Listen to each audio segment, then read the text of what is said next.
Thanks everybody for taking up your evening with creating thriving rural communities. We really appreciate you being here and part of the effort that we're undergoing here in Fairfield, Iowa. I'm Ann Walton. I'm with the Southeast Iowa Sierra Club, and my co-moderator is Bob Ferguson, who many of you know as well from Sustainable Living Coalition. So we both appreciate you being here with us tonight and joining in on our joint effort to move towards creating more resilient Fairfield, Iowa, and the surrounding Jefferson County. So I'm going to give you just a little brief sort of context for why we have assembled this distinguished panel this evening. And then Bob will introduce each of the panel members, and they'll speak on topics that are related to building thriving rural communities. Just to give you a little background on how this whole project has evolved, this is the cover of the Sierra Club's, Southeast Iowa Sierra Club's new strategic plan that went into place in 2021. And we really took advantage of the downtime that we had during the COVID lockdown. And we decided we didn't want to just do nothing but to optimize that time. And so we went through a strategic planning process. And what we really did was look at what we had been doing in Sierra Club, but we really tried to also look forward. And what had we learned from the whole COVID experience? Where were we as a community, and where did we feel like we needed to go into the future for the at least next 3 years and beyond? So as a board, we spent a couple months working on our strategic plan. I'm just going to show you a quick overview of that as one of the foundational pieces for what we'll be talking about tonight. So we developed 4 different thematic areas or priorities for Sierra Club. These are consistent with our sort of core mission, but also consistent with where we feel like we are in Southeast Iowa in terms of building a more resilient future, looking at the impacts of both climate change and, as I said, looking at the light that was shown on our community in terms of the weaknesses in our resiliency factors. And how do we start to address some of those? We could not address the world of issues and possibilities for Sierra Club, so we really stuck to the things that we do best to start to build this resilient community model and foundation. And so you can see what the 4 priority areas are here, and that remains the focus for the Sierra Club.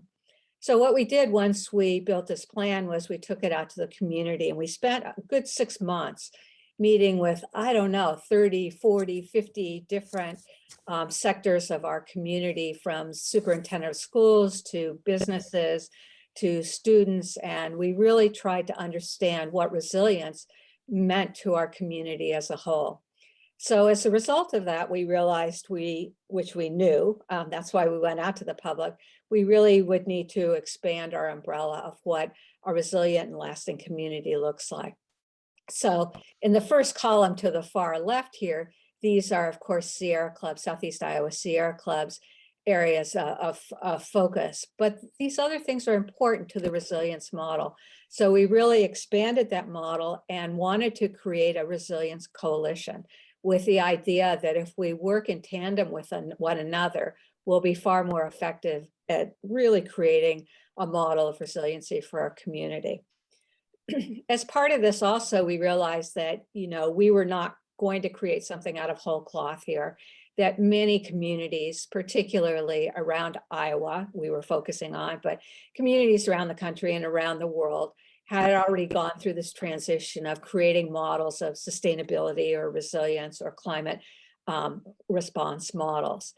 And of course, we're very provincial in certain ways here in Iowa, so we wanted to look at what the models were around our own state, where they'd had some time to really take some accounting of their successes and the challenges of creating their own sustainability or resilience models.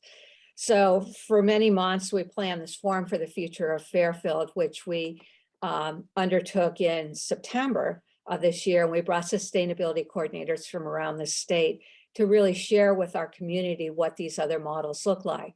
we thought if our communities saw how successful other communities had been, that they could get the idea of what this might look like for Fairfield, and that we're not just starting from the ground up. And we've had, I must say, acknowledge the fact that we had a good 10 years of creating a very strong sustainability model here in Fairfield.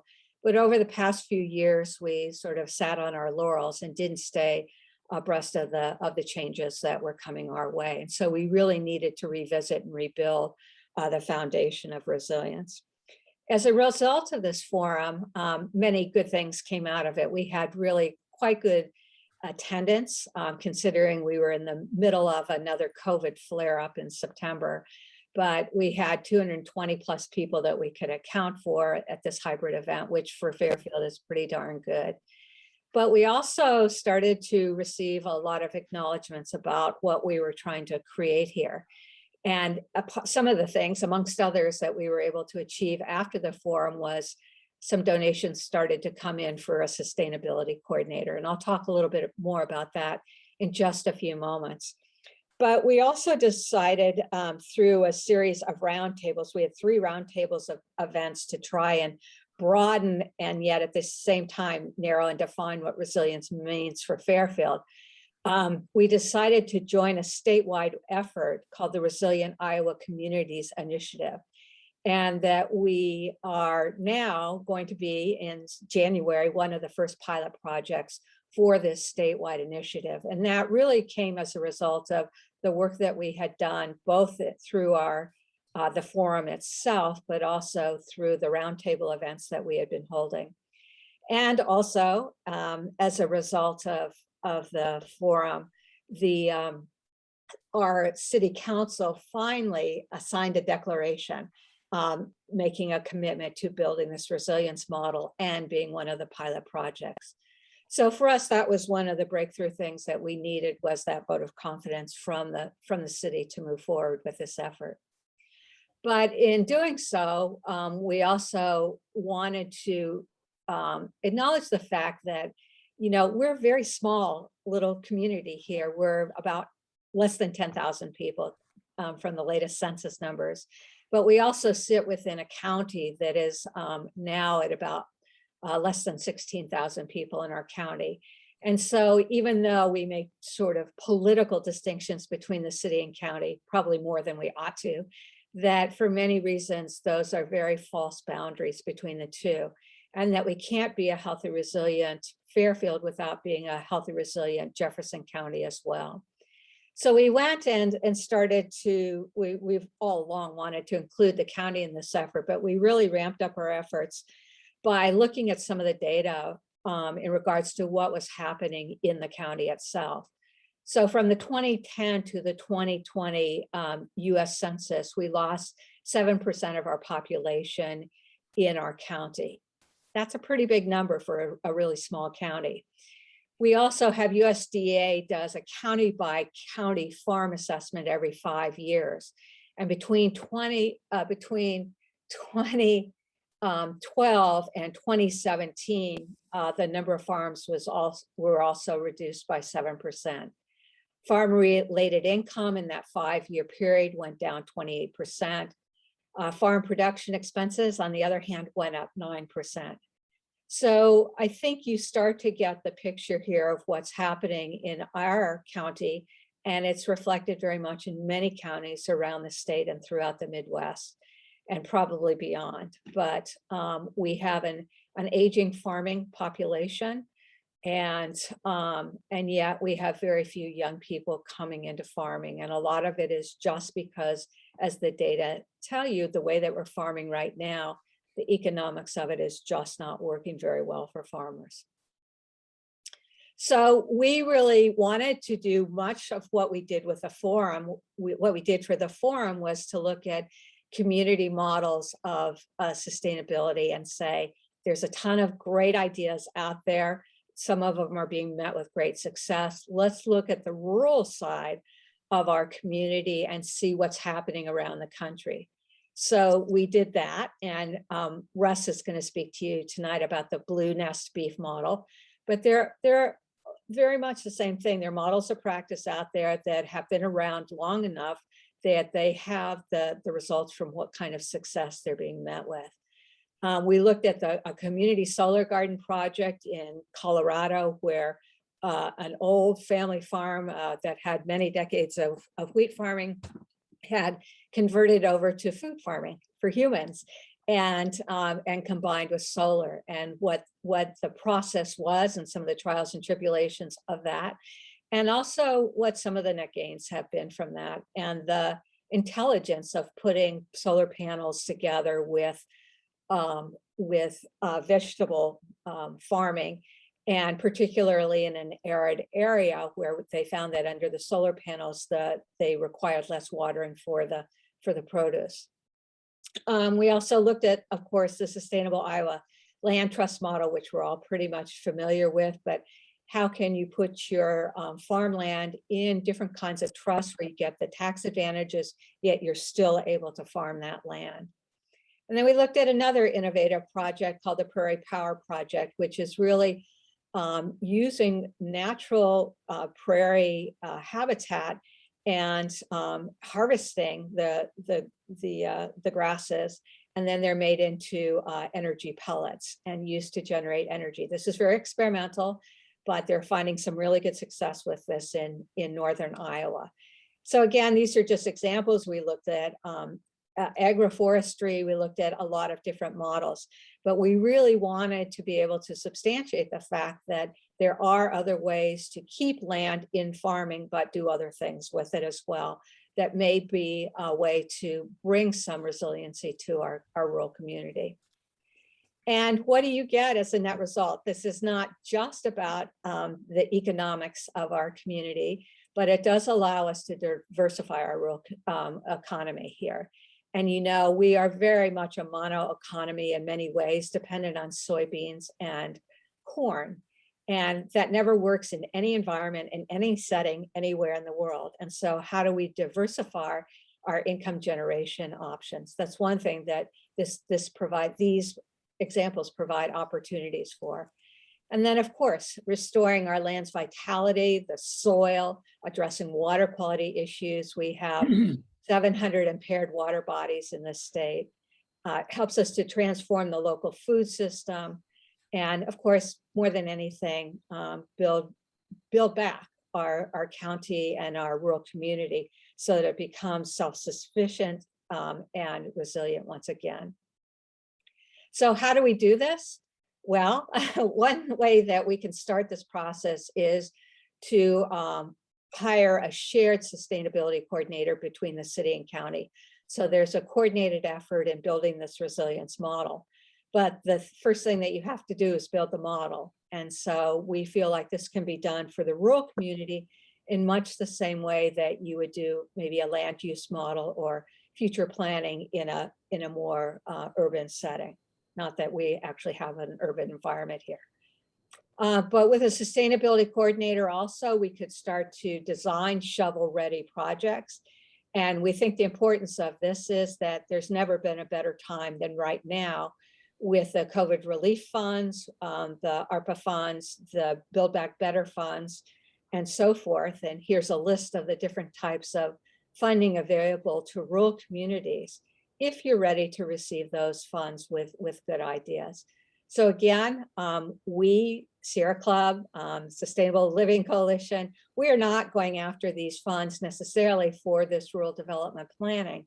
But if we had a sustainability coordinator, we could definitely start to develop these models, create the shovel-ready projects, and start to pursue the funding, some of which will never see this kind of funding again in my lifetime, but that's not so long. So, but certainly for some time. How do we know, why are we so confident that a sustainability coordinator could help make the difference for us? And we're not just here to sell the coordinator, but we have seen results in the past from about 2008 to about 2012, 2013. We did have a sustainability coordinator here that was jointly funded by both the city of Fairfield and by the Iowa State University system. And this is what was achieved in those very short few years that we had a sustainability coordinator. They were really able to go after funding opportunities. We had energy efficiency programs that we had never had before. We had tree planting, community orchard that was created and still going today, increase in recycling and so forth. So we feel that when somebody is coordinating this effort and has their attention on it, that certainly we can leverage a lot of opportunities to actually make some of these ideas become a reality. And just so you'll know, we've been working Sierra Club and our friends at SLC and others is helping us try to raise the funds for this sustainability coordinator. Our university, Maharishi International University, was the first one to say they're in the game. They're committed. They committed a third of the funds for the first 3 years right out of the chute. And we were able to then leverage that and go to the city council, and they put up a third of the funding. And so who's left? Private donors. And so we've started to shop it around. We still have 17,000 left to raise for the first year. And of course, these are all 3-year commitments, but we feel like we're well on our way, and we hope to have all the funds secured by the end of the year and somebody up and running by hopefully the end of January. So this is the model we're working off for creating a thriving rural communities. And we just wanted you to hear from our 3 panelists tonight about their models of practice and the successes and the challenges that they've been met with. So we can think about these in regards to how they might apply to Jefferson County. So I'll stop here and hand it over to Bob, who will introduce the panelists for us. Well, thank you, Ann. That certainly was a very, very exciting vision. Every time I hear Ann speak and really what she's pulled together, and I think this is just the bare beginning of what can happen. So I think what I'll do is I will introduce our 3 panelists, nothing close to all of the details of their remarkable background, but just introduce them. And then Brian DeVore, I'll ask you to kick us off. So Brian is the author of the book, Wildly Successful Farming. We were privileged to have Brian come and speak at the SLC Eco Barn a number of years ago. It was really an extraordinary event. Brian specializes in agricultural policy, innovative production practices, and rural economic development issues. And he has written and edited an organization in Minnesota, the Land Stewardship Project, for 25 years. So Brian, thank you very much for being willing to be with us again here in Fairfield. Next, I will introduce Russ Conser. Russ has become a really valued friend and confidant, and sometimes we wrestle around with ideas, but that's really the fun of it. Russ is a former energy engineer with Shell Oil, and for 16 years an engineer, and for another 16 years head of Shell's Game Changer program, which really dealt with all of the innovation that Shell Oil participated in, all the angel investment level activity for many years. So then he saw a different light and he came over and co-founded, I think, the achingly appropriately named company Standard Soil and Blue Nest Beef. Russ will talk to us about the science behind livestock farming and the role of regenerative entrepreneurs in rural communities. And finally, a fellow who I just had some time to spend with this afternoon, he gave me 26 pounds of paneer to distribute in the local little free pantries here. My very good friend, Francis Tickey. Francis has a background in agronomy and was the former national leader for soil science for USDA Extension Services. And for more than 30 years, Francis has run Radiance Dairy, a 736-acre grass-based dairy farm in Jefferson County. He was also on the Organic Standards Board and produces a product that's good enough that some friends of mine, if they're friends from Fairfield, come and visit. The tribute is a couple gallons of Francis Tickey's milk to bring to Chicago. So thank you, gentlemen, for being with us. And Brian, you want to kick us off? Yeah, thanks a lot, Bob and Ann, and thanks for having me. This is really exciting. It's really exciting to whenever a group of people in a local community get together and think about the future. I don't think we think about the future enough, since we're going from day to day a lot. So as Bob said, I am the author of Wildly Successful Farming, but I'll give a little bit more background on where I come from and kind of maybe help explain kind of the angle I come at some of the rural development issues and some of the regenerative farming issues that are out there. So I grew up on a farm in Southwest Iowa, went to Iowa State, kind of went through, studied agricultural journalism, covered conventional agriculture for many years. And I learned through that process that I came up through the 1980s farm crisis. That was one of the reasons I did not take over our family's farm, is because of that crisis that was going on at the time. And through my work as a journalist over the years, I learned there was a real profound connection between kind of the ecological health of the farms and the economic health of these farms. So fast forward many years, I came to work for the Land Stewardship Project. And we're a kind of a sustainable regenerative ag organization out of Minnesota. We work throughout the upper Midwest as well. But my job through that is I have the opportunity to go around the Midwest and interview farmers who are doing a lot of these very innovative regenerative things, and talk to them about how they got into it, why they got into it. And when I wrote this book a few years ago, what I wanted to do was kind of profile what some of these folks were doing, but also show that it's not just a bunch of cool kind of separate stories, that there is a connection here, that there is a reason that they're doing this that kind of fits into the bigger picture. And one of the things, and this is what I'm going to kind of focus on in this presentation here, is one of the connections is really soil health.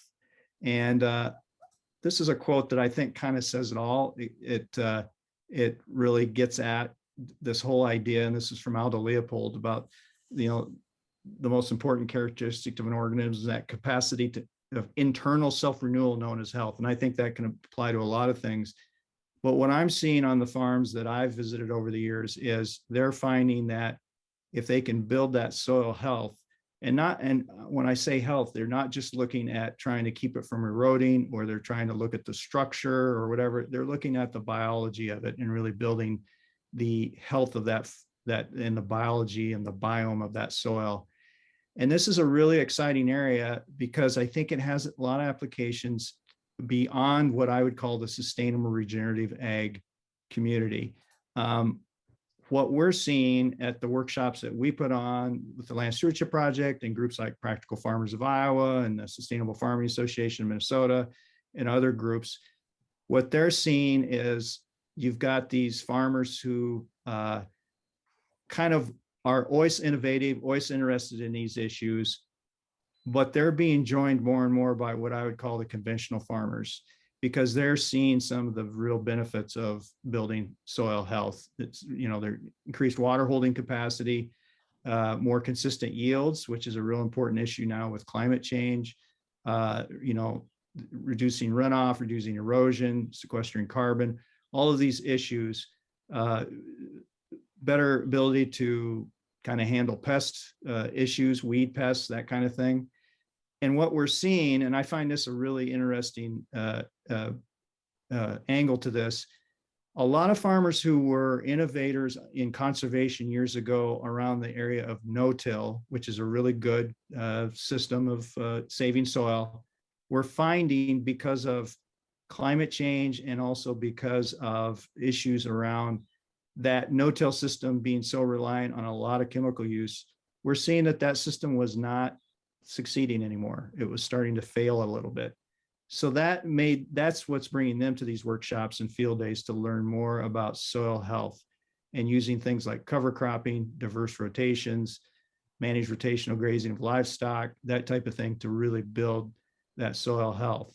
And one of the things we have to do, a lot of when people we talk about these issues is like, well, why doesn't everybody switch over to these systems because it's so, if it's so good? And part of it is just pure inertia and issues like Justice Liebig, who was kind of the guy who really invented this whole idea around some of the modern ideas we have about adding inputs to soil and improving yields. He really had a reductionist view that you're feeding the plant and not the soil. And we still see that attitude out there. One of the things, the other kind of barriers to adapting some of these practices is obviously soil sometimes very open about its state of health. We see massive erosion and we're like, yeah, that field ain't doing so good. But sometimes it kind of hides it a little bit, and it's more of it's death by 1,000 cuts over many years, and you don't see the problems that are going on, particularly underneath the surface. This is actually a picture I took in central Iowa as part of the Prairie Strips project, which some people might be familiar with, where they're using prairie strips integrated into row crop fields to reduce runoff and to kind of build that soil health. Just going to kind of buzz through anymore because I know I don't want to take up all the time here, but these are farmers. This is an example. Jay Fear, who's a conservationist in Burleigh County, North Dakota. This is an example of them, a group of farmers who got together, and that's another area of soil where they are overcoming some of these barriers by getting together as groups and meeting with scientists and conservationists and ecologists and trying to figure out some of these things. This is Gabe Brown. He's kind of famous in the soil health community. And he's actually a movie star. He's in a movie, Kiss the Ground. And this is a 12-way mix of cover crops that he's raising to build soil health. And then he goes in and grazes that. Some of these issues are starting to attract the attention of, when it comes to soil health, folks such as people in municipalities or people who have to deal with floodwater or in watershed districts. They're starting to show up to these workshops as well because they see soil health as a way to really help them deal with some of these issues, particularly around climate change, that kind of thing. Just going to go through some of these because I don't want to. One of the things that's really come up recently is these farmers who are showing up to these field days and who are adopting some of these practices, they really feel like that they need to mimic nature. And this is a photo of a farmer who's actually grazing tall grass prairie in western Minnesota and using that prairie system as their model, that diversity. One of the things that, again, going back to, well, if these systems are so great and we all agree that healthy soil is so good, why aren't farmers adapting them? Part of it is the economics. It's, to do something like cover cropping, it costs money. You don't see an immediate return on investment for at least 3 years often, unless you are grazing that. It's one of those things where you can reduce your inputs over time by building that organic matter, but it takes a few years.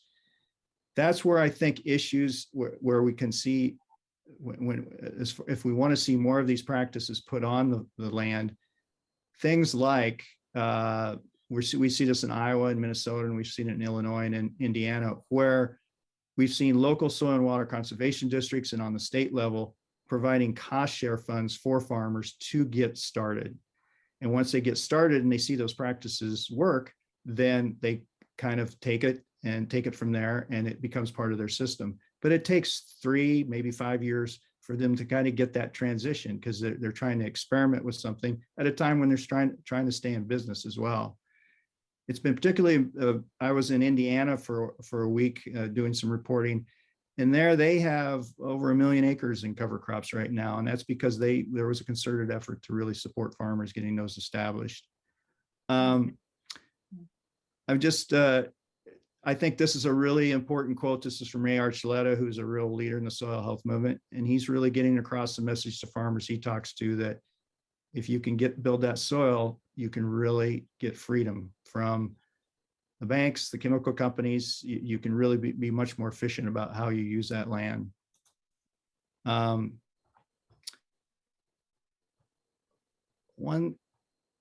Just one last thing I kind of want to leave you with is, and these are just some slides on some of the figures we're seeing from farmers who are able to build that organic matter and build the resilience of those operations. One thing I want to leave you with is, this is about soil, but soil health and building soil health and some of the, benefits we can see from kind of helping farmers kickstart their path along that way. And this couple here actually are CSA vegetable farmers in Minnesota who have been really good at using various government programs to put in hoop houses, put in cover crops. This is a walk-in cooler that they've put in. They've used both federal and state and local funds to do that. And they've really been able to do this because they've shown that when they apply for this money, they are a benefit to the local community. And I was just recently at their farm, and they were making the point that, this is not, when they get this money, it's not like it's a infinite subsidy that they're going to have to get every year just to stay in business. It's just a kind of a boost, a little bit of a spark plug, rather than always have to pour gas into that tank year after year. And that really gets them going. They're in a situation now where they are now employing four full-time employees. So that benefits the tax base. It benefits the local community. And the soil health issue is one example of that, where you can provide that spark plug through some of these programs. I could see a sustainability coordinator helping, for example, farmers in a local area track down some of those programs that are available, help them do the paperwork, get them through that, connect them maybe with local watershed districts that would like to see more of these practices on the land and benefit it. There's all these little kind of tricks along the way, I think, or twists along the way where farmers they're very innovative, but you can't expect them to experiment, especially with the economy the way it is now, on their own. That if you can get them going, I'm a real fan. I guess I'm kind of a nerd. I really study agricultural innovation a lot, how things get adopted, and these early adopters and the later adopters and all of that.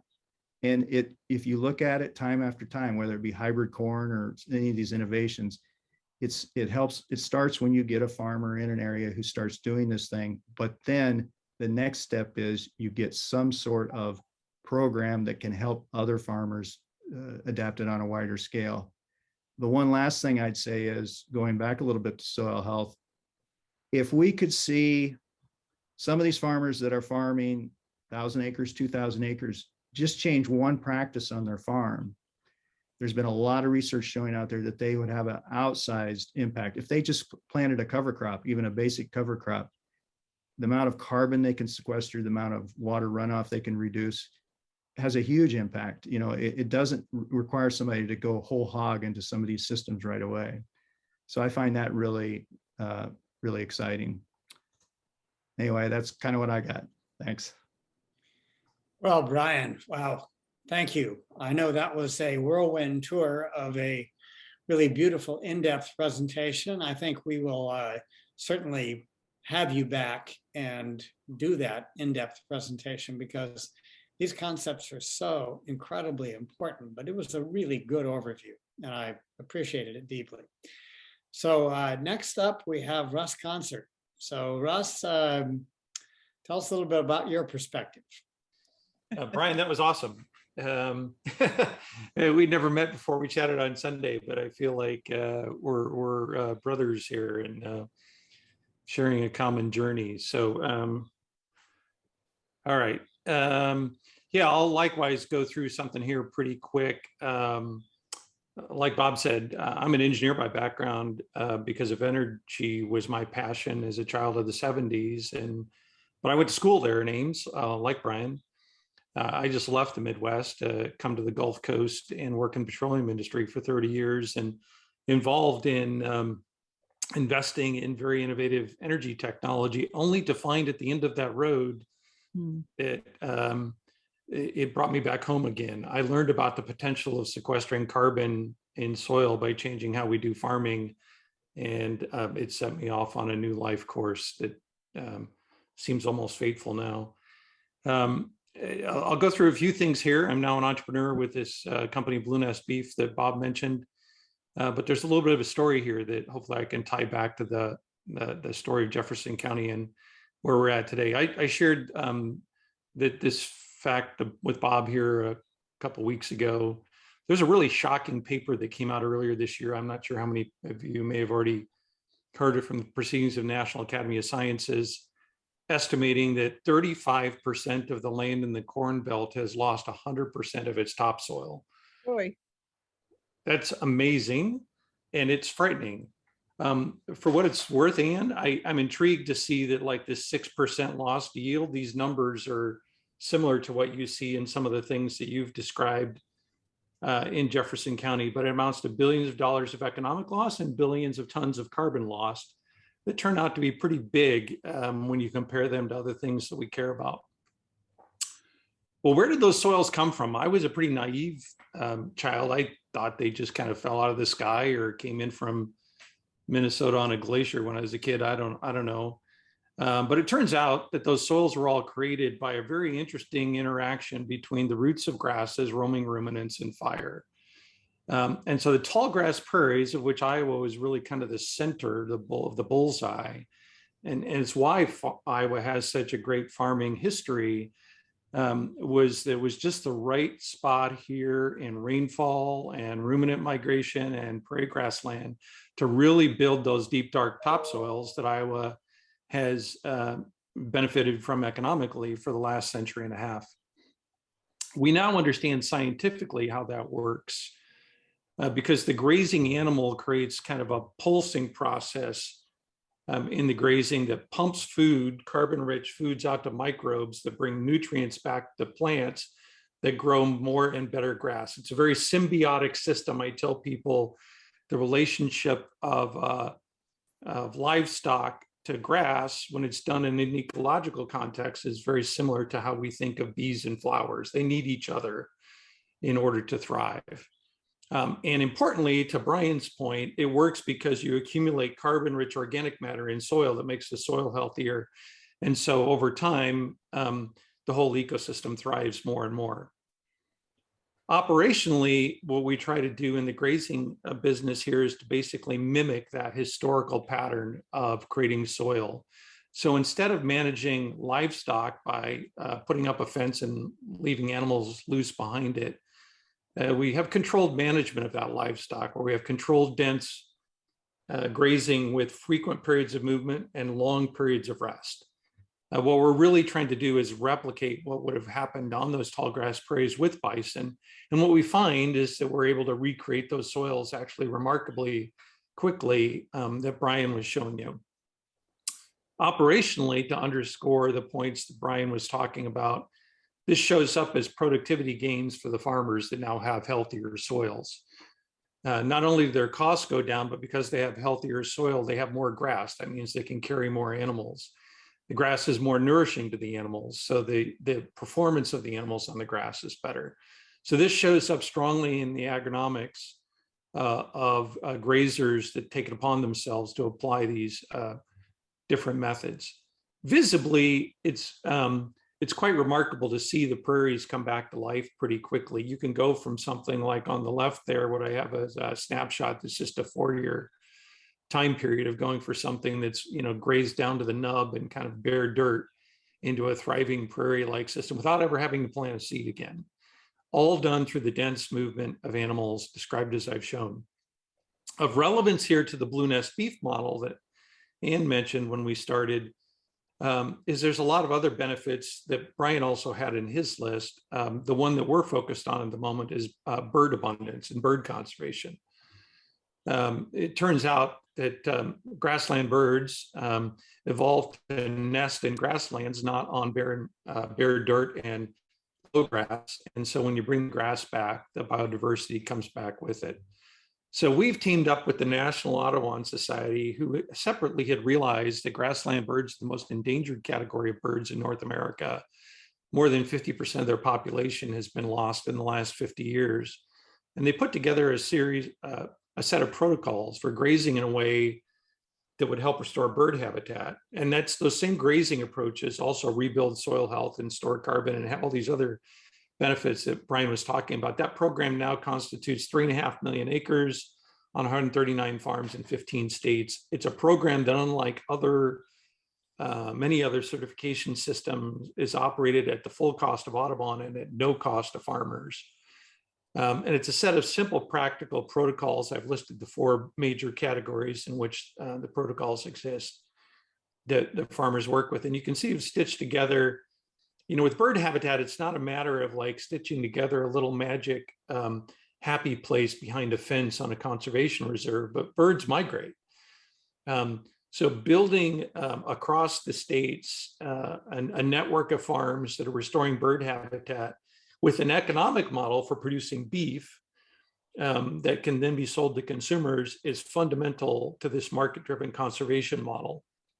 You'll note that there's not any little green dots in Iowa yet.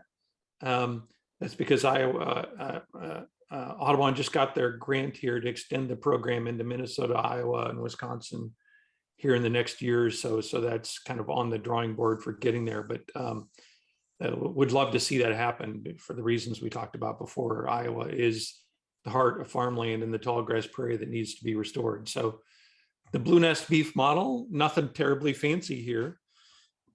What we do is manage the supply chain of animals coming from those ranches. We're now purchasing cattle from about 200,000 acres out of that 3.5 million acres. We process those cattle in South Central Minnesota, and we market to American consumers in all 48 lower US states. And we start with people that care about that bird habitat, but the bird part is really a place to get going. What we're really trying to do is put together an economic model that makes it profitable for farmers to farm in a way that regenerates soil, regenerates grasslands, and delivers healthy food to consumers. So that's the blue nest beef model, and that's what we're doing. And I would be excited in the future if there's an opportunity to bring that model to Jefferson County, Iowa. Wow. That's it. Russ, thank you very much. Wow. This is just great. Well, okay, yeah, because that's how we started. I've been chatting with Russ for quite a while, and I said, well, how about Iowa? And he said, well, it's not ready. And then we talked and he said, we're about to be ready. And so this coincided with us developing our ideas and plans for a sustainability coordinator and spreading that to the whole county, because really the health of Fairfield is completely embedded in the health of the county as a whole. We're a rural economy and basically a farming economy. So yeah, really important. So our next speaker, Francis, why don't you come on and wrap us up, and then we'll have a discussion, because we envisioned this as presentations to kind of get information out and then have some chat with the participants here. We've got 13 people on with us. So let's hear from Francis, and then we'll have a discussion about this, and specifically aimed at what could this really mean for Jefferson County? What could this really mean for the unincorporated areas of the county? And how can we make the whole system, Fairfield and the county area, more resilient, more economically successful, better place to live? So Francis, over to you. Thank you, Bob. And thanks to Brian and Russ. Great. They covered everything I needed to say. So I just want to be brief and summarize things a little bit, looking at more of the impact locally. Just for background, Radiance Dairy actually began in 1980, 41 years ago. Was started by somebody else. My wife Susan and I, we took it over in 1992. Then there were about 20 cows. Now we milk about 90 cows. And we slowly grown our market. And until recently, it was only in Fairfield. But more recently, in the last couple of years, we started to sell beyond Fairfield to Iowa City and Des Moines as we've grown the capacity to do that. We have 5 employees now, besides, and plus Susan, my wife Susan and I. So there's 7 of us working on the farm. And I think that's an important point, because we are a rather small farm, and we really can bring in or recycle the value generated in our community. And even now we are beginning to sell outside of the community and in a sense, bringing those resources into the community. I think that's a key thing that we can do here in Iowa. Because we know that in Iowa, we import about 80 to 90% of our food from out of state. And so we're really sending our resources out of the state and out of our community. So we need to reverse that process. And we've actually gotten some grants at Radiance Dairy for some various projects. And I think that's a real possibility we could do a lot more of. When I worked at USDA in Washington as a program leader, I was overseeing some grants. And one thing I noticed is that there are always some organizations that got more grants. Some did nothing and got nothing. And so those that are active, they get the grants. And that's what we could do with a sustainability coordinator, is that we could focus and we could make it happen. And once you start to gain that momentum, it grows and grows. And that's really, I think, going to be important as time goes on. And we have now with the new administration, we have a lot of emphasis on climate change. And so we're going to see some grant opportunities coming down the road. And so we have to be ready for that. And on the other side of it, though, we see that we're really in a crisis, as some of you have mentioned, in agriculture. Ken Meter, who has analyzed commodity agriculture nationwide, he's pointed out that on an average basis, commodity agriculture does not make any money. It's really a break-even proposition. Only thing that keeps farmers going on the aggregate is off-farm income and government subsidies. Without those, it would be a loss. And so we're just kind of treading water here in agriculture. And that's really not good enough. I think we're going to be seeing sort of diverging thing happening, the industrial agriculture growing, and then we're going to see this regenerative local movement growing stronger. And we have to just work with that. We can't really, overthrow the industrial model. That'll have to take care of itself over time. We've had some really close, good opportunities. We have, for example, Breadtopia here in Fairfield that has a national reputation. I just toured their little plant here in Fairfield. They took over the Harper Brushworks building, and they've got tremendous things going on there. They're doing certified kitchens.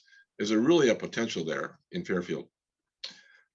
We had a local farmer had started a pork, value-added pork, local regenerative kind of pork, and he didn't quite get it off the ground. It was almost there, and it kind of fell apart. And I think if they had a little more help from some kind of a coordinator, perhaps, or something, it could have gotten off the ground. But I think it's part of the other part of the crisis I see coming is that futurists tell us that the electric vehicles are coming fast, and we can see it happening. I just saw in Norway in last month, 90% of the new cars were electric, and that's going to happen here. What that means for agriculture is that 60% of our corn goes to ethanol. What's going to happen when we have electric vehicles taken over the market and we don't have a need for gasoline? It's going to be an incredible crisis for industrial agriculture. So we need to have some models in place, things that work locally that farmers can adopt and take forward in the future. I think those are most of the points I wanted to make here. And I'll just let it go at that, and then we can have our discussion. Thank you. That's great, Francis. The one thing you might mention is that Russ talked about the pulsing of grazing. Well, that's been your model for years and years. And I think in our discussion, we had a little preliminary discussion with our speakers. You pointed out that the textbooks used to say that it took 100 years to build an inch of topsoil. Now you have demonstrated in the last 30 years or 20 years on some of your ground that isn't necessarily the case, and other people have also, that you can actually build back soil rather rapidly. And so it might be interesting for you to talk a little bit about the model that you use, which is consistent with everything that Brian and Russ was talking about. Well, Russ mentioned too about how we have a tremendous amount of erosion. Here in Iowa, we've lost about half of our topsoil on average to erosion. We've lost about 60% of our organic carbon to oxidation. So we've been deficit spending this ecological capital that nature created for us before we came here and started farming. So we have a real crisis here. And also research shows that on average in our cropping systems around the country, rebuild soil at a rate of about a half a ton per acre per year. However, USDA shows us that we're losing soil in the Corn Belt at 5.7 tons per acre per year. So we're losing soil at 10 times the rate that we're regenerating it now in our industrial system. But as Russ pointed out too, we can rebuild it quickly with a grazing system. On our farm, we have about 60 small paddocks, and we milk the cows twice a day.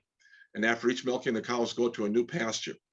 And so, and then as the model Russ pointed out, then they move on to the next pasture, and then they can regrow. And that's important because then it gets deep rooted. I had a slide, but I'm not even going to try to show it because I'll probably stumble and not get there. But if we do that kind of grazing that mimics the bison prairie system, then we have deep-rooted plants that are tall plants and deep-rooted.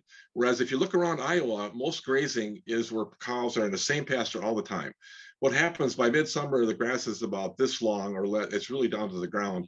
And that means that the roots are really shallow, and that's not resilient. It's not building carbon in the soil. Now, if you let these plants grow tall, they grow deeper roots. And then if you don't graze them, if you graze them in a good management system, they maintain a pretty good root structure. And well, I don't want to go into more detail, but that's important. So I could talk all night about that, Bob. So maybe we should go on. That's great. Well, we have some guests with us. Do any of our guests have any questions? You can unmute, and questions or observations. I have a question. Hey, Mark. So Mike, Francis, you mentioned that you have 5 employees plus yourself and your wife on a small farm.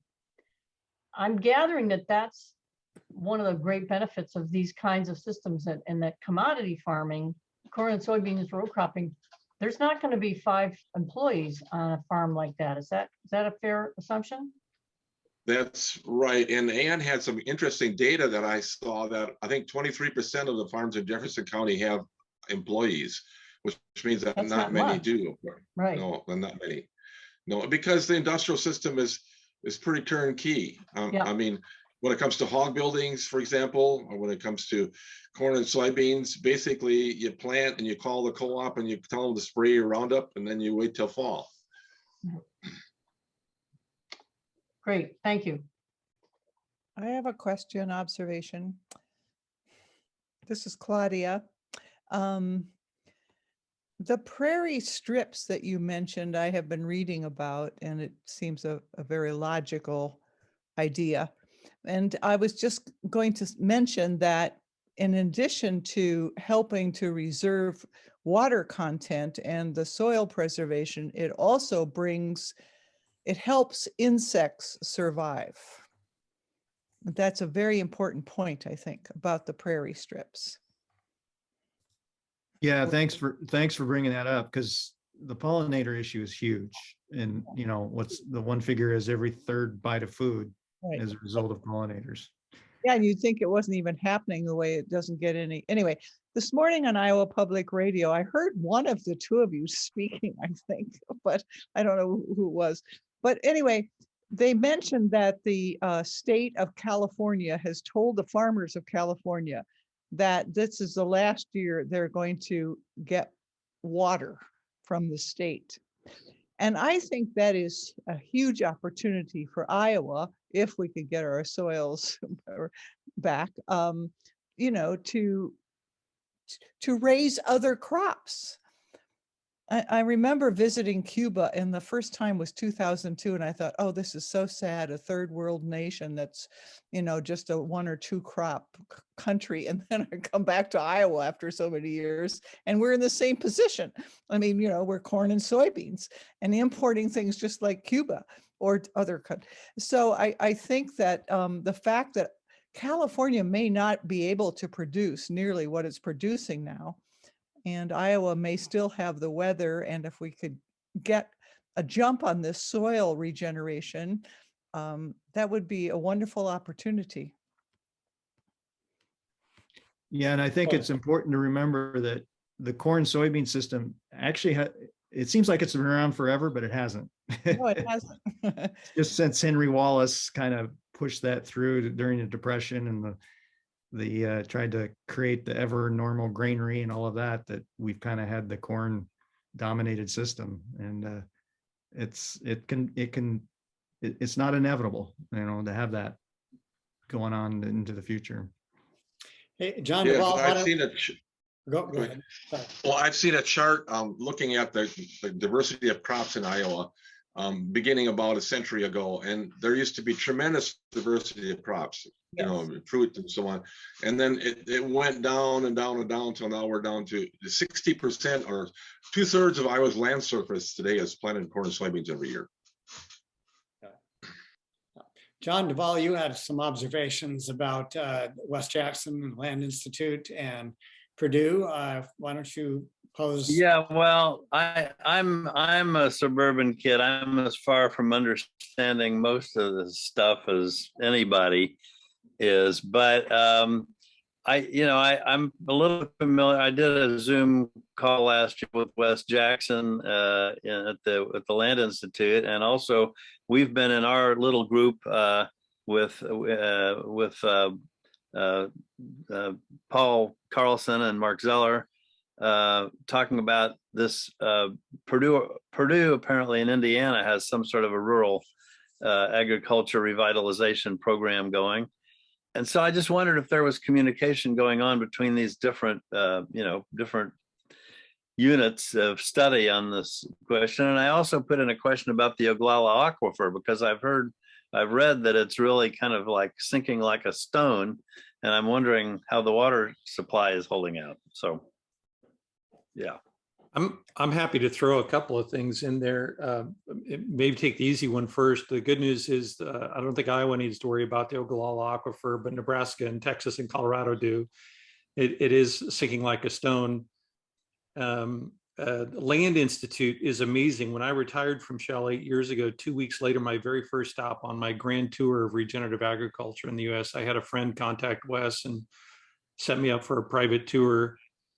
For those of you that don't know, Wes has been on a mission to breed grain crops naturally that would be perennials instead of annuals, so they don't require tilling the land and oxidizing the soil every year. And the first target grain crop there is called Kernza. That is now commercial. It's been piloted in Minnesota. And I had my first bags of Kernza flour and Kernza pancake mix in this house just a couple of weeks ago. I'm so excited for it. Kernza is a great example of a model that I think would work well in Iowa to bring something that is really just a bred prairie grass that's a perennial back into a grain crop as a part of our food system. It's grown in a multi-species system that follows all these models for soil health. And they've even done some really interesting work in quantifying the soil carbon sequestration for Kernza as well. So that's really good. I was just up at Purdue University here a couple months ago where somebody was doing a case study about us on blue nest beef. I think my sense is they're still pretty early, but they're certainly moving in the direction to try to understand what they can do for rural revitalization. They haven't quite caught the regeneration bug yet, but they're moving that direction. I hate to say it, but my own alma mater there at Iowa State had one of the greatest assets in the country at the Leopold Institute until that was wound down and recast here a few years ago. But others are stepping into that void.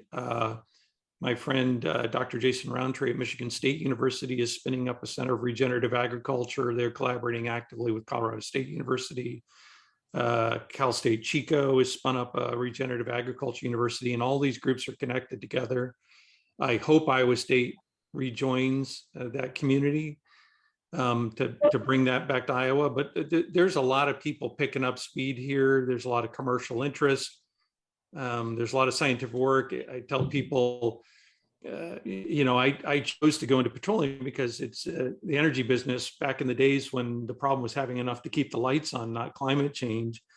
But agriculture is nothing more than a biological solar energy business, and Iowa is the heart of it. So it's just a perfect place. If I was a student or a scientist doing research right now, this is a topic that I think holds the most interesting questions for civilization in the next several decades. And if Fairfield were to choose to be a part of that, by being a pioneering leader, that would just be tremendously awesome. So, Well, Russ, we're moving with all deliberate speed in that direction, not to be denied.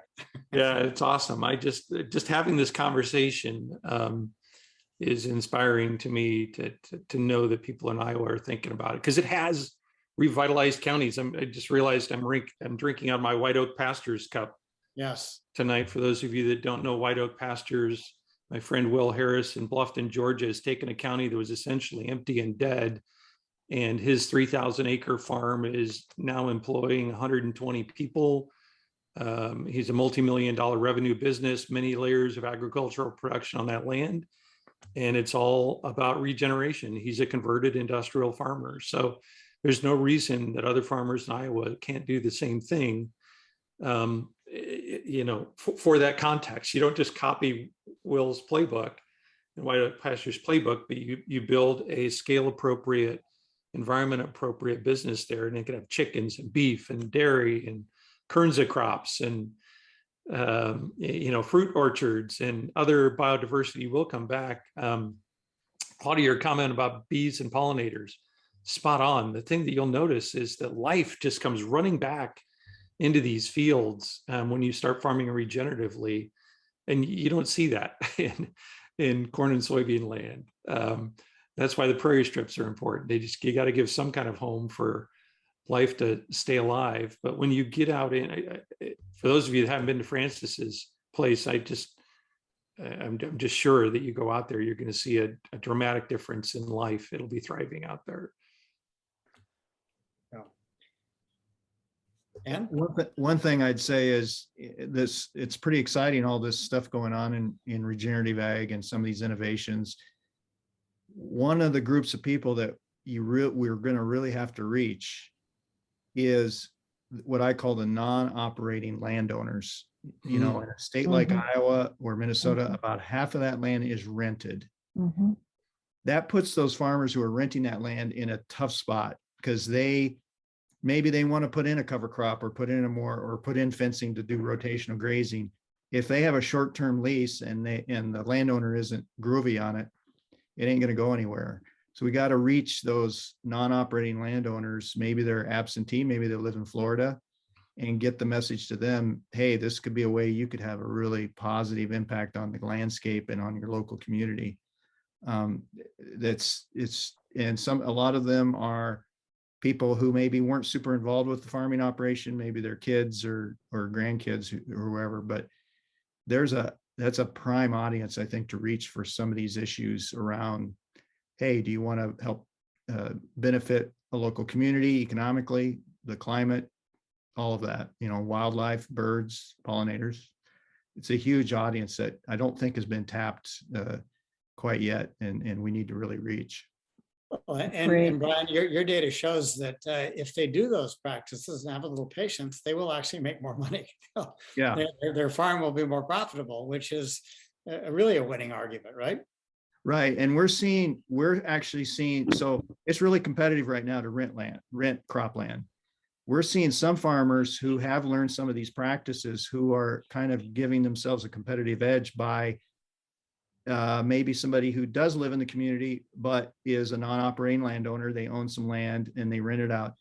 They see how this farmer is taking good care of some other land, and they like seeing a cover crop over the winter, that kind of thing, or they like seeing more birds and pollinators on that land. And they're like, hey, I'd like to see that too. So they are offering these kind of more conservation minded farmers an opportunity to rent their land. And it's kind of cool, because it's a competitive advantage that they have maybe over their neighbors who are just going to go in and plow everything in the fall and leave it bare 9 months out of the year.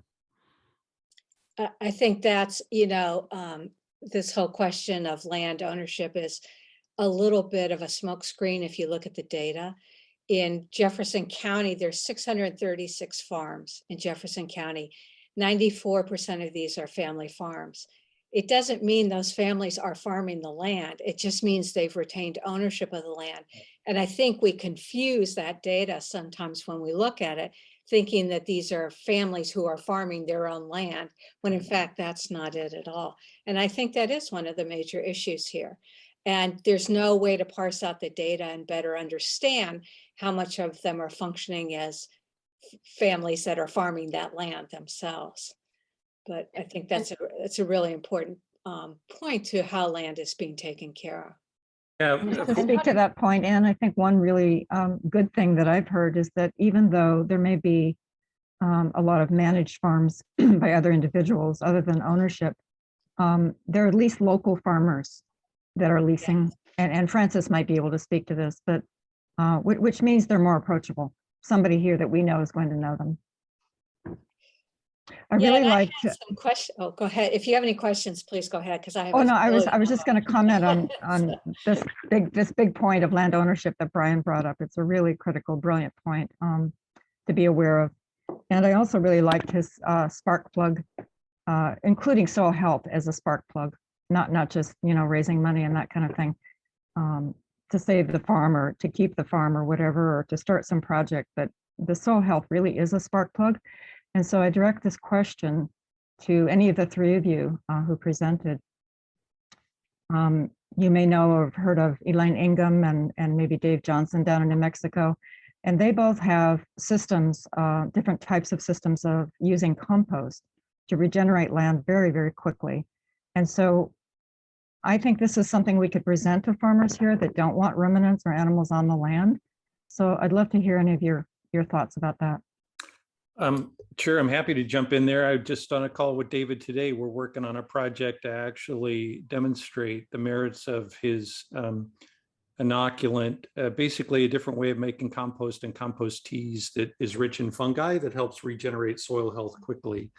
And indeed, it's just like you said, Barbara, it's an opportunity to be able to regenerate soil health without having to bring in grazing ruminants into the cycle. And we're trying to define just how fast we can improve soil health and how rapidly we can capture carbon in soil. This is a study that is just spinning up right now that will include a study site in Northwest Missouri. So, you know, not far from y'all, but it's going to go from the Carolinas all the way to California, where we're going to be deploying this technology to do that. So I think they're all encouraging. Elaine is brilliant. She was in this game before other people even named it as a soil. I mean, she was doing soil health before soil health was cool by anybody. Mm-hmm. So yeah, is definitely a godmother of many people who have been inspired to carry that torch. So yeah, and I do think a key part of both of those movements is the ability to deploy tools to conventional or, you know, neo-conventional, let's call it agricultural cropland, without having to bring in that complexity of animals and the livestock cycles, et cetera. So it's still early on in the science to really document the benefits from kind of the big climate impacts, but from a farm perspective, we've got plenty of anecdotal evidence that, you know, the performance, people see amazing performance when they use these types of methods to prepare compost and teas to, you know, get better performance on their land. Whether that's the right thing for everybody, I don't think I can say that, but I think it's a powerful tool that many farmers can use. So I don't know if Brian or Francis, if you've had any direct contact with Elaine and David, but yeah, no, go on, Francis. I don't know David. I don't know David, but I know Elaine fairly well. And I think it's great. One thing I just want to point out, though, is that we need to also keep in mind that when you get that biology going, you got to keep feeding it. You can't have just like corn, soybeans and Absolutely. put the biology down and think it's going to transform. Right, Russ? Yeah, absolutely. Absolutely. Diversity matters. So complex rotations, cover crops, you know, and especially, you know, I'll see if I can pull it up here again. I know I got it not too far away here. I dug out my little customer newsletter here a couple of weeks ago. The first description of the prairie that William Clark and the Lewis and Clark expedition wrote down in 1804. And it's diversity. It's, you know, shrubs and trees and prairie and fruits and bison and elk, and that's not what you get when you drive across Iowa today. The only thing that's changed in Iowa in the last 20 years is now you got windmills on it too. But the land is still corn and soybeans, just like it was when I drove across it as a youth. Yeah, LSP, the Land Stewardship Project last summer got a grant through the Minnesota Department of Ag to set up 5 Johnson Sioux bioreactors on different farms. Awesome. And we're comparing, just trying to compare it, see how it works in the upper Midwest in the harsh climate and everything, because it's been used a lot, I know, in the more of the southwest part of the United States. So one of the things I like about that is that we got that grant through the Minnesota Department of Ag. And, you know, it's a pretty far out there kind of idea, but it's something that these farmers wouldn't have experimented with on their own. It requires putting up this structure, this kind of cylinder, 6 foot, 7 foot tall cylinder, and then doing the different mix of different stuff in there. So it's again that example of a little bit of a spark plug. And if this can show that it works, these farmers are going to take off with it and use it far into the future. And you're not going to have to keep pumping money into that. It's just kind of a one-time grant type of thing. And I guess it's, you know, you get pretty down about how the government ag programs, both on the state and national level, are really focused on the industrialized system. But there are these little grants in there that you can get, and that really can, if you can, once they kind of build on themselves. Once one farmer shows some success with that, then it spawns ideas for other little grants. And it doesn't take a whole lot of money sometimes. I mean, these are just a couple $100s that we're spending on setting up these little bioreactors.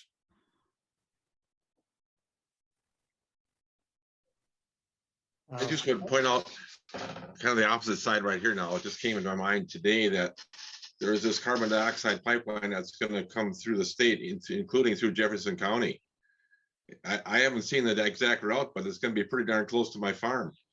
And it's really to take the carbon dioxide out of making ethanol and fertilizer plants of carbon dioxide and putting it in underground caverns in Illinois. And you think about it, it's kind of like some of these oil pipelines. They're just getting them started just in time to be obsolete. And the same thing here, ethanol is going to soon be obsolete. And we're going to build this big pipeline. And if we're going to go into the regenerative system, we can eliminate these big nitrogen applications. And so we don't need, so we're building this carbon dioxide pipeline for ethanol. It's going to be obsolete, and nitrogen fertilizer, which is going to be diminished considerably if we do it right. I don't know how that pertains, but just was in my mind today. Well, I think it does pertain for what it's worth, because I saw, Francis, there's another project that you're talking about in the south east part of the state, but I saw the materials this week for $4.5 billion investment in a CO2 pipeline from ethanol plants going up to North Dakota, where they're going to pump the CO2 into the ground. And it's going to gather from ethanol plants in Nebraska, Iowa, Minnesota, and exactly. So I did a little back of the envelope math, if you follow me on LinkedIn, and I'm like, look, you could sequester the same amount of carbon for free in 22% of the cropland in Iowa. So without having to spend $4.5 billion on a pipeline, and we could build a lot of Johnson Sioux bioreactors and do a lot of soil health education for $4.5 billion. And yet I get it. In fact, there's an irony there. When I was still at Iowa State, between my junior and senior year, I interned as an engineer on the pipeline that basically paralleled that exact same path coming down into Iowa from Canada to bring natural gas into the state. And to see that CO2 is on the drawing board to be pumped out of the state when the best CO2 sink in the universe is right there, is just mind-blowing to my engineering mind. I get it. I learned about compressors at Iowa State University. I can do that math. But it just shows that we're not thinking of the system when we develop project proposals like that. And once Iowa wakes up and realizes that soil wants to hold carbon, and when it does, it grows more crops, grows more grass, it produces more nutrients for healthy people. I think it's a gold mine. It just requires a different way of thinking. Sorry to be on the soapbox, but I get excited. Amen. I'll get excited. Amen. But how do we convince the farmers? Glenn, Well, how do I you- think Brian's doing the most important work there. It's farmer to farmer education is the short answer. It's not scientists like me walking in with a PowerPoint slide talking about carbon sequestration. It's farmers talking about, hey, if you do this, you get healthier soil, your costs go down, your productivity goes up, and you don't have all those nasty chemicals around anymore. This is what I see working, is farmer to farmer education. So one of the things I would absolutely do if you do pull off a program here is I would work with a number of the different consultancies or educational groups to implement something that's a farmer to farmer education program in Jefferson County. Wow. And what's the best way to reach the non-operating landowners? How do you get to them? It's a great question. I pulled it up because they've the name you actually have one of the best groups I'm aware of in the country. It started as the Women's Farming and Action Network in Iowa back in the 90s, and it's now expanded to be the Women Food and Ag Network. Yes. And it's basically groups of women landowners that banded together to support a sustainable ethic in the use of land. And so if you contact, it's just wfan.org. That's where I would start if I was in Iowa. Because I think they're building a great network of landowners, some of which are active and some are not, but they're educating each other about how to implement sustainability in their land leases and farm plans. Yeah, we're seeing at the field days that we hold and the workshops we hold, we're seeing, I mentioned that more conventional farmers are showing up and more people interested in environmental issues and people who run municipal water plants and that. But the other group we're seeing is women, retired land owning women showing up looking for, they're kind of on the dating scene almost. They're looking for a farmer who can manage their land in some of these ways, and they want to learn some of the ideas behind it so that they can communicate in that language, that kind of thing.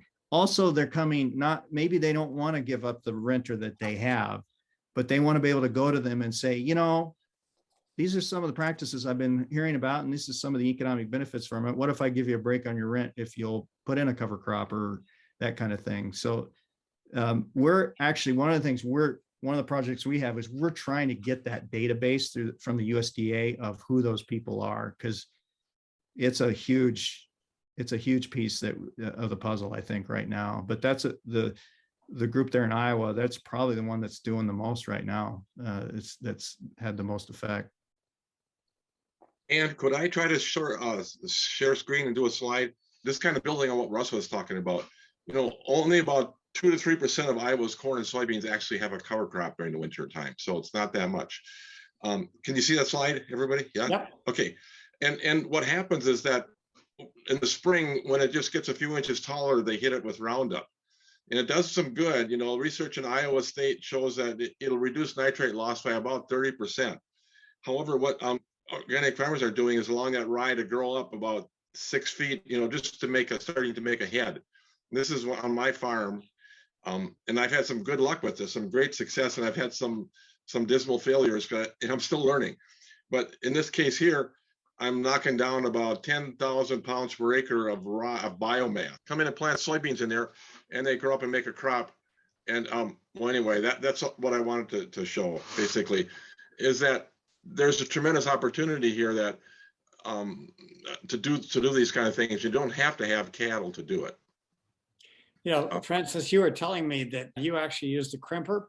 So this thing, it's a roller with fins on it that every about 8 inches or so, it kinks the rye too, so it keeps it from growing back up. And you got to get the rye just the right time before it makes a head, but you got to wait till it gets to the beginning of the vegetative stage, or else it'll stand back up again. So anyway, this is something that a number of farmers are working with, and this is something that can really build soil organic matter quickly, improve soil health. So I thought you might appreciate just a kind of a visual of what's possible. It's another way to mimic the prairie. And I got another one, a thing that you might be curious about. Anyway, I have this weed zapper that we just got this summer.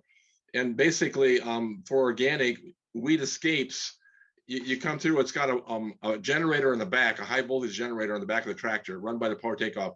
On the front, there's a wand, and then you drive through the crop, and anything that sticks above the canopy of the crop, like soybeans, it'll electrocute. Between the roll down crop and the weed zapper, my goal is to make organic no-till. You know, the problem, the real drawback with organic is that usually you got to do a lot of tillage to keep the weeds down. So if I can put in a cover crop and roll it down and then come back and zap any weeds that come through and then come back and no-till another crop into it next year, I don't know how far I can go with that no-till, but it's going to be fun trying. I think it would be really, of course, we really want to focus on Jefferson County, but you know, I think bring in some specific ideas. I mean, Brian's suggestions about incentivizing, making these transitions and, you know, cost share systems. I mean, I took lots of notes on the ideas that you guys brought to the table. And I think we need to sort of customize those for Jefferson County and say, by no means is this a task that we can't undertake here. We know farmers are struggling. We know that we need to bring the next generation into farming. We know we need to create these incentives to do so. We know that thanks, you know, which we knew already, but thanks for the reemphasis that it's farmers who really can speak to and influence farmers. And I think we have all the pieces there, and I'd love to see us work together on how do we bring this kind of into a model that we could bring to fruition in Jefferson County. You know, the questions of the transition and the cost of transition and how maybe there's a short-term risk, but then over the long term, it's a greater risk if you don't start to address some of these issues, and bring that into the conversation up front so that some of the fear factors and the resistance and the reasons why these transitions aren't taking place are answered up front. Because I think all of the ideas that we need have come forward from this group tonight. I think it's just a question of how do we package that and present it in a way that, and it's not us, it's you guys who are out in the fields and who are working with farmers. How do we bring this to the farming community in Jefferson County and to the county and to the Farm Bureau and to the extension folks here in Fairfield, and start to actually realize some of these changes that we need to by coming in with sort of packages of solutions and really specific. I mean, I had so many questions from what you brought up, and how do we apply some of these ideas to what's happening in Jefferson County? And we're heavily into the crop agriculture here. We have very little pasture land out of 205,000, about 600,000 acres in farmland here. 83% of it is cropland and only 5% of it is used for pasture land. How do we work with the mix of what we've got here and what needs to be transitioned, and what do we just need to take in a new direction? Like you say, all the tools there, all the solutions are there. How do we just speak to those and bring them into the picture here as it looks in Jefferson County? Well, I think we have to be creative and figure out how we're going to do this. We need to have models on the ground, maybe have field days in cooperation with Practical Farmers of Iowa and Iowa Organic Association or something. But I think just to invite farmers to hear us talk is probably not going to get much of a result. I just think that there's so much to work with here, and it's so, what you've brought to the table is so rich, and it's, you know, the reason that we had this gathering tonight was because our county supervisors said to us, if you want to create this resilience model, what can you do for the unincorporated rural areas of Jefferson County? And so that's what has spurred this dialogue and the research that we've done. And now we need to take that question, not to the answer to the county, but take that answer out to the farmers themselves. I also wanted to share that through my food hub work around the state, that we have Secretary of Agriculture NAG is very interested in supporting food hubs and getting local food into schools. So that can be a beginning. I'm gonna thank everybody for being here tonight, and especially extend a thanks to Russ, Francis, and Brian for sharing their knowledge and their work. We appreciate it. We're forever grateful for the work you're doing. And we look forward to continuing the conversations and getting your support in moving Jefferson County forward as well. Thanks, Excellent. everybody. Thank you. Yeah, thank Bye. Good night, you. everybody. Bye. Good night. Good Bye. night.